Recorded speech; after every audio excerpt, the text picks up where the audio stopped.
The last time we were in the Frost Battle League, we went 1-8 and got relegated from the top division. We are back in Division 3 out of 7, looking to see if we can claw our way back to that top division with a big performance in a championship this season. If you're excited for today's draft analysis, make sure to like the video and subscribe to the channel. We're trying to hit 1,000 subscribers this year, and every subscription helps a ton towards hitting that goal. So the big thing to note with this league is we have a little bit of a different approach to our Terra Captains. So this is a standard Scarlet and Violet draft league.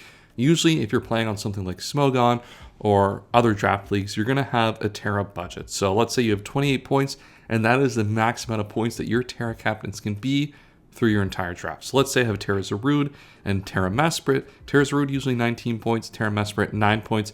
Together, 28 points. That's your Terra budget used. In this league, there's a Terra tax, so with Terra Zarude, for example, 19 points instead of the 13 points without Terra, but there's no budget. So you can just get Terra Zarude and Terra Ogerpon Wellspring if you wanted. All that matters is it fits within the total budget of the team, which will be really interesting. I think we're going to see a lot more focus on offensive Terras. You're going to see kind of Pokemon that hit that 15, 16 point range Terra-wise, see a lot of use. I think of something like Terra Salamence. Jason has used that a lot in the BBR and other leagues. He's really liked that Pokemon, and I think this is the type of league where a Pokemon like that can really shine as a secondary Terra Captain. Well, you didn't come here for me to talk about Jason's teams. Let's get into the team that I drafted. First pick, I had the 11th pick, and wow, when Meowscarada came back here, it's like, it just keeps happening. I keep getting late round Meowscarada. This Pokemon went third in every single DPL draft in Scarlet and Violet. This Pokemon is like one of the premier Pokemon in this format for so many big reasons. You get access to stuff like Spikes, Knockoff, like in combination, Spikes and Knockoff in the same set. It's just ridiculous, right? You get to set up a Spike and remove the heavy duty boots for your own Spike center. And with the added focus on Terra in this league, the fact that this has a lot of coverage is super nice. So Flower Trick, obviously the critical hits, super nice. That prevents any random setup Mickey Pokemon you'd expect as its secondary Terra Captain. Flower Trick kind of helps out with that. Play Rough really helps with something like random Dragon Terra. That's a really common defensive Terra type I've seen a lot recently, as teams just kind of, when you're naturally building teams, I find like Dragon type is one of the random types you can actually just be weak against without burning a Fairy Terra Captain. Mainly because the Fairy types just aren't good in this generation outside of Iron Valiant offensively. And then you got a bunch of like other random moves that are super nice. Obviously, Triple Axle is really good. You have like Acrobatics, I guess, is like an interesting utility move. You got a lot going on here with Meowscarada, and this is a Pokemon I drafted many, many times for good reason. I really love these. I call them point guard Pokemon, right? Like they kind of do some things, either set up some offense with Flower Trick Knockoff. They set up Spikes, a little bit of facilitating, and then you turn out of there, right? Do a little bit of chip damage and get on out. So I love these Pokemon. Greninja, obviously my favorite version of this, but Meowscarada is arguably a top 3 Pokemon in Scarlet Violet right now. To get it at 11th, that's a steal. We got 2 Terra Captains in a row here, and I started with Terrachiyu. A lot of the really broken ones went earlier, obviously, given the fact that you have double Terra Captains that are really good. I think a lot of people were just prioritizing those in the draft, which makes a lot of sense, right? You want to make sure you get 2 of the best ones that you can. And Chiyu was definitely on the lower end of the top tier Terra Captains, right? Like there are definitely Terra Captains you looked at that are much better.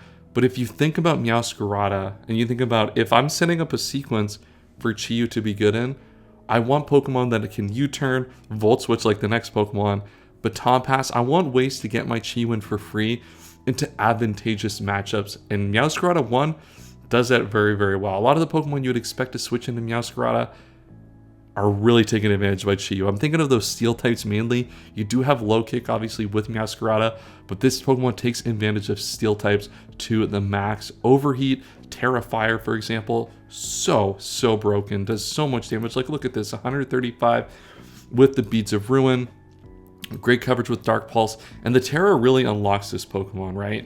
One of the things that's super nice about Terra is you remove the fire weakness, which means you don't have to rely on heavy duty boots as much as you might have to otherwise, and it kind of helps break some key matchups. Like fire coverage and dark coverage is decent, certainly is, a nice coverage, but there's going to be a lot of times where like maybe like random dragons, like that's like kind of a key thing I keep coming back to, right?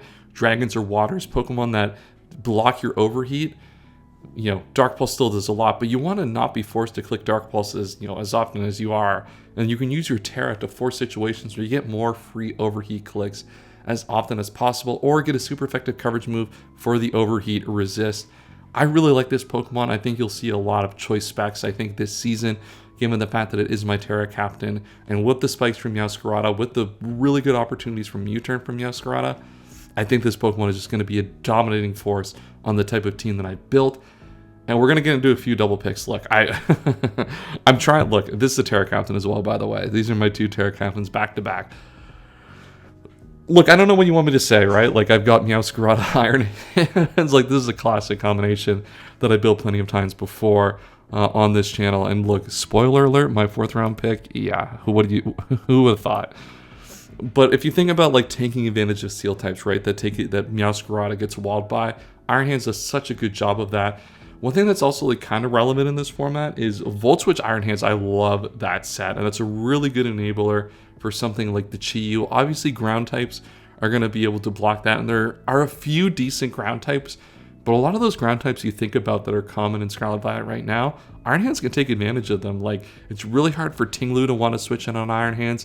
Landorus T can, but like you can so freely Ice Punch with so many of the free turns Iron Hands creates. And not to mention, this is a Terra captain as well. We saw it a little bit last season. Obviously, my team was not good last season. Let's not get it twisted. But Terra Iron Hands, especially as a secondary Terra captain, it was kind of the first option last time out, which is a little bit of a mistake with the Manaphy. With Terra Chi-Yu and Terra Iron Hands, I feel like that's such a better combination in terms of playing off each other for the Terra. Hopefully, we get more of an opportunity to see this. I really love to use this Pokemon as a more defensive pivot and kind of anchor to the team to enable my offense, but maybe I'll force myself to use a little bit more offensive sets this time out.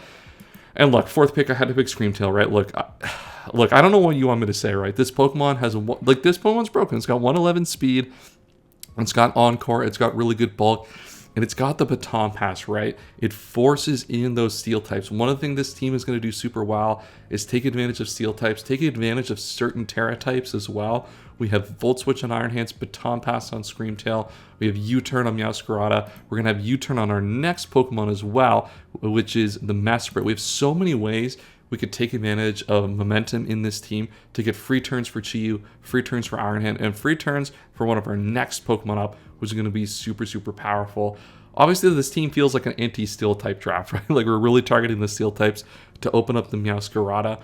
But with the 2 Terra captains, I think we can really take teams in the builder, isolate certain Pokemon, and really create sequences to get free turns on specific Pokemon very often. That's what I'm going for here with this kind of build. And this Pokemon has so much going for it as well. I've used a lot of setup sets with this Pokemon before.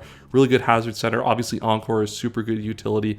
This Pokemon, I mean, it's one of my favorite Pokemon for a reason. Like, I'm not going to change that much about it. Because of the fact that I got Chi-Yu, kind of my next approach was like, I really want a Healing Wish Pokemon. I've been using Shaman in a personal league I've been doing in my Discord server. Link to that in the description down below. Make sure you join that. We're going to try to do a lot more stuff with that this year. I really want a Healing Wish Pokemon for the Chi-Yu, right? Like, Chi-Yu, with the attack that you can Terra into a more beneficial typing, you can probably take a few more hits with that Pokemon than you would necessarily in the Fire and Dark typing. And using Healing Wish to get that Pokemon back to full HP, get free turns, continue to put pressure. Unbelievable. Super like this Pokemon. This Pokemon has kind of come up in the last like a year or so as one of the great Healing Wishers in this format.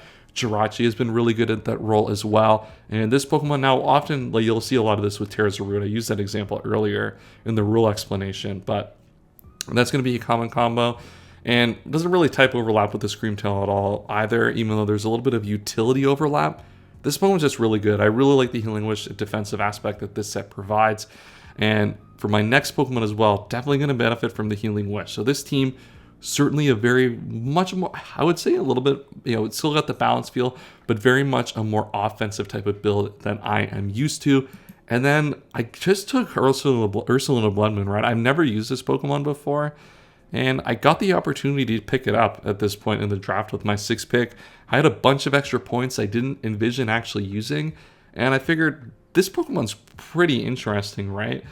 Like, if you look at the type of Terra types that we're forcing We definitely aren't forcing Ghost, right? Ghost is not a great Terra type into this, obviously, but, this is a Pokemon that's really hard to prepare for, especially as like a third or fourth threat, which it happens to be on this team.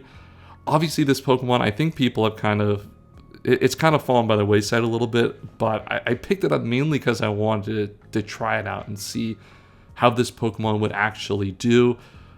Offensively, we have a lot of good fighting checks as well, which is going to be super useful. We have some good water checks. Obviously, we're going to throw a little bit of Terra on that for Chi-Yu. Maybe an opportunity to use Terra on that as a water check, depending on the situation. But this is mainly, I really just want to try this Pokemon. I've seen some people have some middling success with it. I feel like in these 16-player drafts, it has a little bit more leeway to be good, and it's definitely not going to be a primary option on this team. So I've kind of waffled a lot about these picks. I've got 4 Pokemon left. We're going to really go through them quickly. I have Quillfish here. I needed a water type, right, with Intimidate. This obviously operates like Palafin Check. Like, that's one of the Pokemon I always think about with my teams. It's like, they'll just like randomly die to like a Palafin or something.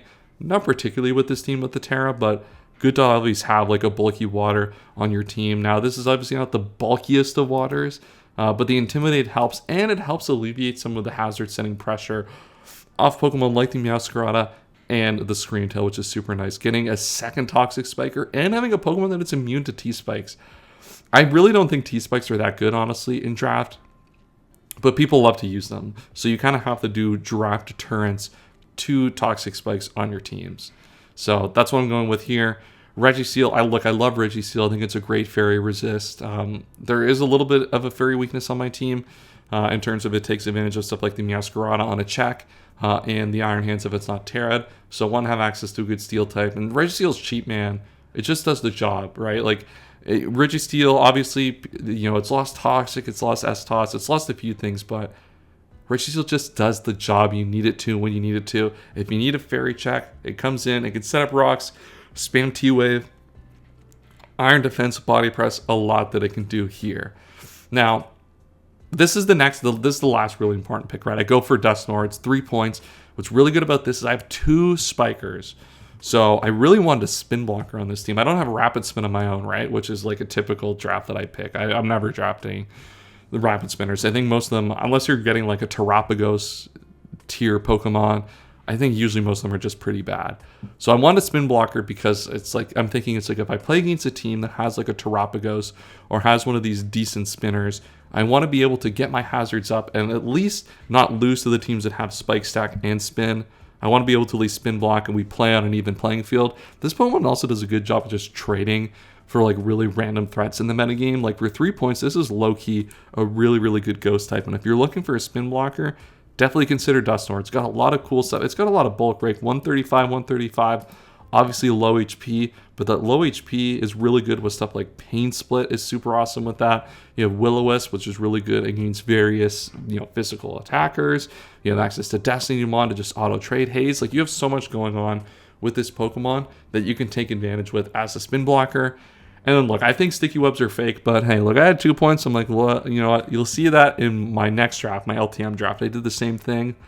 I was thinking in my head, like, look, let's just get a Mickey Sticky Web user. Let's see if we can scare the drafters, scare our players, and then bring in their Hitmontops and their Serenas to play around Sticky Web. There will be certain teams that just don't have a spin that are also super susceptible to Sticky Webs. And this team, with stuff like Ursaluna Blood Moon and the Chi-Yu, like, actually do take advantage of Sticky Web pretty well. So, look, I think it's unlikely we see Spite-Ups this season, but don't count it out entirely. There is a chance that we see Spite-Ups hit the field. And with that, that's my team for the Frost Battle League. Super excited for this one. Obviously, I did really poorly in the last one. I really want to make a good account for myself in this league. They invited me in the top division, and I didn't deliver. So surely I have to show that there was some value, or not value, there was merit in putting me there by playing really well in the 3rd tier. So we'll see how that goes. That's the end of today's video. LTM draft analysis coming this Sunday. Lots of draft content over the next couple of months. Get subscribed. You won't want to miss it. We'll see you next time. And as always, have a wonderful day.